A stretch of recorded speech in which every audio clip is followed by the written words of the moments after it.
Día tras día, cámaras alrededor del mundo graban miles de horas de video, millones de momentos, cada uno capturando una pequeña parte de nuestra realidad. Pero entre esas miles de horas existen instantes que se convierten en piezas de rompecabezas aún incompletos, historias inconclusas, misterios sin resolver. El faro de New London Ledge es uno de los más llamativos faros de Estados Unidos, principalmente por su aspecto poco usual. Construido en el año 1761, marcaba uno de los puertos más importantes del estrecho de Long Island.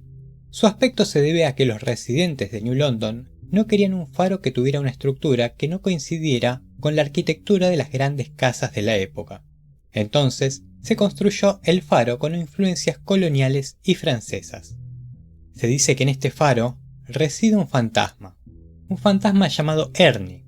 La guardia costera, antes de que el faro fuera automatizado, informaba de que sucesos extraños ocurrían, como puertas que se abrían y cerraban, aparatos eléctricos, como televisores, se encendían y se apagaban repetidamente sin que nadie los tocara, se escuchaban golpes en las puertas de las habitaciones, entre otros varios eventos. El fantasma se atribuye a uno de los primeros cuidadores del faro, un cuidador que un día tras una pelea con su novia decidió quitarse la vida cortándose el cuello. Su cuerpo cayó al agua y nunca pudo ser recuperado. La historia de Ernie es conocida por todos los habitantes de los alrededores del faro, y posiblemente esta historia fue la que hizo que dos jóvenes tuvieran un extraño final. En la madrugada del día domingo 27 de mayo del año 2018, Spencer Mugford, de 20 años, y Sofía McKenna, de 21, tomaron un pequeño bote del puerto deportivo del campus de Avery Point, de la ciudad de Connecticut. Su objetivo era llegar hasta el faro. Esta travesía fue registrada por Sofía utilizando el teléfono de Spencer. Ella había dejado su teléfono en el auto con el que habían llegado hasta el lugar. Sofía filmó unos segundos explicando dónde se encontraban y hacia dónde iban, y lo subió a una red social. Yeah, we're out here in the ocean with us. That is the land. Like we still have to get to there. Wait, where? Oh, we're almost there. En el video se escucha decir a Sofía: estamos aquí en medio del maldito océano. Esa es la Tierra. Todavía tenemos que llegar allí, al momento que filmaba todavía a la distancia el faro. A las 2 de la mañana en punto, Spencer le tomó una foto a Sofía que fue subido a Snapchat. En esta se veía a Sofía frente a un cartel que decía prohibido el paso. Ambos ya habían llegado hasta el faro. En solo 5 minutos, algo ocurriría que hasta el día de hoy sigue siendo un misterio. Como había mencionado, a las 2 de la mañana, Spencer subió una foto de Sofía a una red social, donde todo se veía bien. Pero a las 2 y 5 minutos, se hizo la primera llamada por teléfono a la madre de Sofía, Michelle. Entre las 2 y 5 minutos de la mañana hasta las 2 y 9 minutos, se hicieron un total de 7 llamados. En ninguno de estos llamados, Michelle atendió. ¿Qué estaba pasando? Se desconoce, porque Sofía no dejó mensaje de voz. Se llegó a la conclusión que quien llamaba era Sofía, porque Spencer no tenía registrado el número de teléfono de Michelle, y él no lo conocía. Así que la única que podía realizar esos llamados era Sofía. Tampoco hubo más llamadas después de esas 7 hechas a Michelle. Si era una emergencia, podría haber llamado a otro número o al mismo 911, pero no había más registros de llamadas. La mañana siguiente se notó la ausencia de los jóvenes. Ambos tenían planes, pero ninguno de los dos se había presentado a las actividades que pensaban realizar. La familia de Spencer lo buscó por su casa, pero no lo encontraron. Sofía tenía planeado encontrarse con su novio, Austin, pero como no pudieron encontrarse, Austin empezó a llamarla por teléfono. Y cuando no pudo comunicarse, llamó a su madre, Michelle, para preguntarle por su hija. Ella tampoco tenía noticias, pero al notar las llamadas perdidas desde un número desconocido para ella, durante la madrugada anterior, decidió llamar a ese número. Y al llamar y recibir el buzón de voz, se dio cuenta que era el teléfono de Spencer, y empezó a sospechar que algo malo había ocurrido. Michelle junto a Austin empezaron a buscarla llamando a los hospitales y también dieron aviso a la policía. Habían pasado aproximadamente 15 horas de la última llamada telefónica que sospechaban que había hecho Sofía.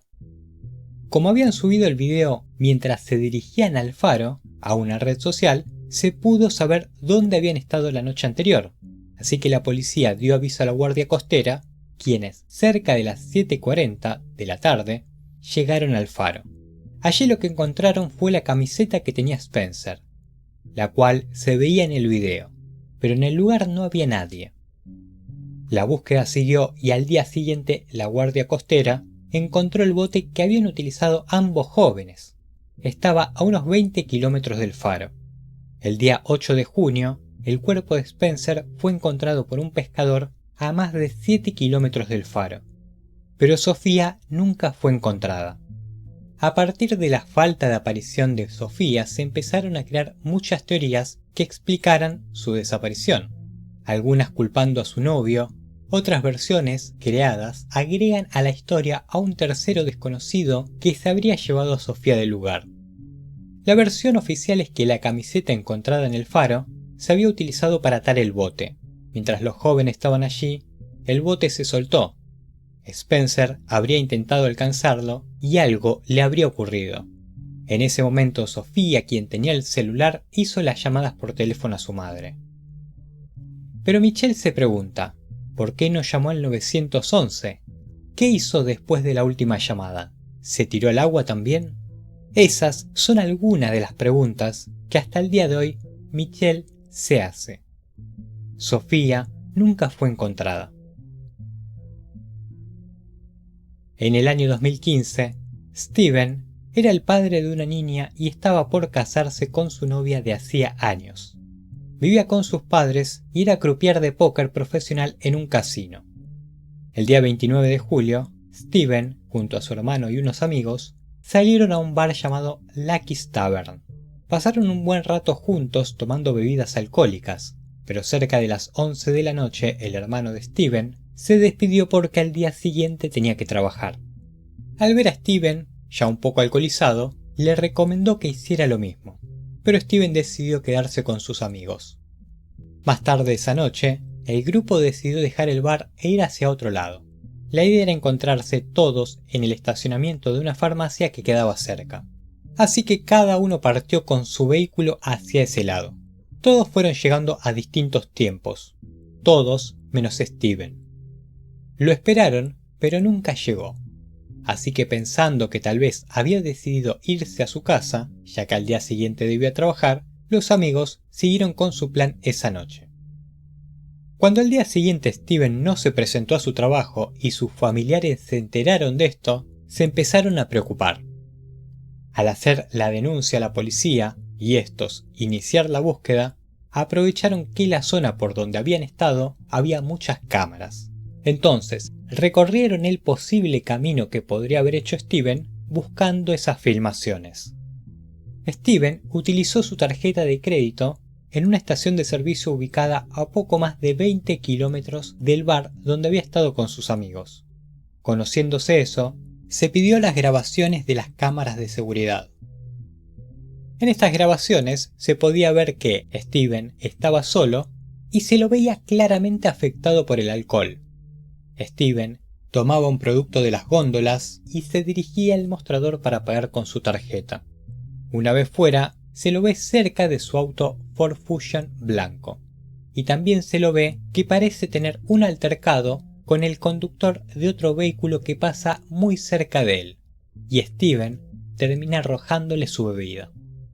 Sin embargo, el conductor desconocido dio la vuelta y se estacionó detrás del vehículo de Steven. Luego, cuando Steven se fue en su coche, el otro vehículo arrancó detrás de él. Y eso es lo último que se supo de Steven. Ni el vehículo ni el conductor con el cual Steven parecía tener un altercado pudieron ser encontrados nunca. Y aunque las autoridades buscaron en distintos canales y lagos cercanos, tampoco se pudo encontrar el vehículo de Steven. María Glickina era una estudiante universitaria de 19 años. Era descrita como una persona muy amable, a quien le gustaba el arte y la fotografía. Vivía con sus padres, con quienes tenía muy buena relación, en la ciudad de Nizhny Novgorod, una ciudad ubicada al oeste de Rusia con más de 1.200.000 habitantes. La noche del sábado 8 de noviembre del año 2014, tenía planeado encontrarse con una amiga llamada Irina en su casa para pasar el rato juntas. Ya siendo la tarde de ese día 8, María se preparó y se dirigió hacia la casa de Irina. Cerca de las 11 de la noche, María le envió un mensaje de texto a Irina. Ya se encontraba cerca de su casa, así que le avisaba que en aproximadamente 5 minutos estaría llegando. Irina esperó. Pasaron 5 minutos y María no llegaba. Irina esperó un rato más, pero María todavía seguía sin llegar. Esperó casi 10 minutos más, y si bien no habían pasado muchos minutos después de los 5 que les había dicho María, en proporción esa diferencia era una gran diferencia. Así que Irina, en lugar de escribirle a María, decidió llamarla directamente para saber por dónde se encontraba. María respondió a la llamada de Irina. Cuando Irina le consultó por dónde se encontraba y cuánto tiempo iba a tardar en llegar, recibió una respuesta que no esperaba de María. Esta le dijo que no se iba a presentar en su casa y cortó la llamada. A partir de ese momento, su teléfono no volvió a recibir llamadas. Esto llamó la atención de sus padres, con quienes siempre mantenía contacto por celular, informándoles por dónde se encontraba. Al no poder comunicarse con ella, al día siguiente habían conseguido voluntarios que trataban de encontrarla. Hasta ese momento la policía no se había sumado a la búsqueda. Lamentablemente, durante la noche del día 10 de noviembre, el cuerpo de María fue encontrado en el sótano de una casa abandonada. Había sido atacada, atada y asfixiada. Se pudieron obtener muestras de ADN que fueron analizadas y comparadas con los datos de las bases de datos de delincuentes que la policía tenía. Pero no hubo coincidencias con ninguno de los delincuentes registrados. La policía empezó a investigar y tratar de reconstruir los últimos momentos de María. Gracias a las torres de celulares se podía saber aproximadamente por dónde se encontraba. Además, se sumaba a eso haberle avisado a Irina que se encontraba a 5 minutos de llegar a su casa. Así que desde el principio tenían una zona aproximada por donde investigar. Y empezaron a tomar las filmaciones de las cámaras que podrían haber captado a María. En una filmación de una tienda, se pudo ver a María cerca de las 11:05 de la noche. Lo extraño es que se la podía ver a María alejándose de lo que era su destino inicial, la casa de Irina. Pero María no era la única que se veía en la filmación. Unos segundos después de verse a María, se ve a un hombre que la seguía. El cuerpo de María se había encontrado a 300 metros aproximadamente de donde se había tomado esa filmación. Así que el hombre desconocido que iba detrás de María era el principal sospechoso. Buscando más grabaciones, se pudo encontrar otra donde cerca de las 7:30 de la mañana del día 9 quedaba registrado el mismo hombre alejarse de la zona donde estaba la casa abandonada. Esta filmación lo toma caminando de forma apurada y de frente. Lamentablemente este hombre no pudo ser identificado, y mientras los años iban pasando el caso de María se iba enfriando. Pero volvió a resurgir cuando en el año 2018 ocurrió en Moscú un ataque a una joven quien fue perseguida por un hombre calvo, de apariencia muy similar al hombre que se veía en las grabaciones del caso de María. Al notar las similitudes entre los dos hombres, se hizo una comparación con el ADN que se había recuperado, pero no coincidía con el atacante de Moscú. Y así es como nuevamente el caso de María poco a poco se va enfriando. Otra vez. Por más que se tiene una filmación del sospechoso y su ADN, este sigue siendo desconocido. Y eso es todo por el video de hoy. Te dejo mis redes sociales para que me sigas y estés al tanto de novedades. Si el video te gustó, dale like y suscríbete. Si quieres compartirlo, mejor. También te dejo 2 videos recomendados.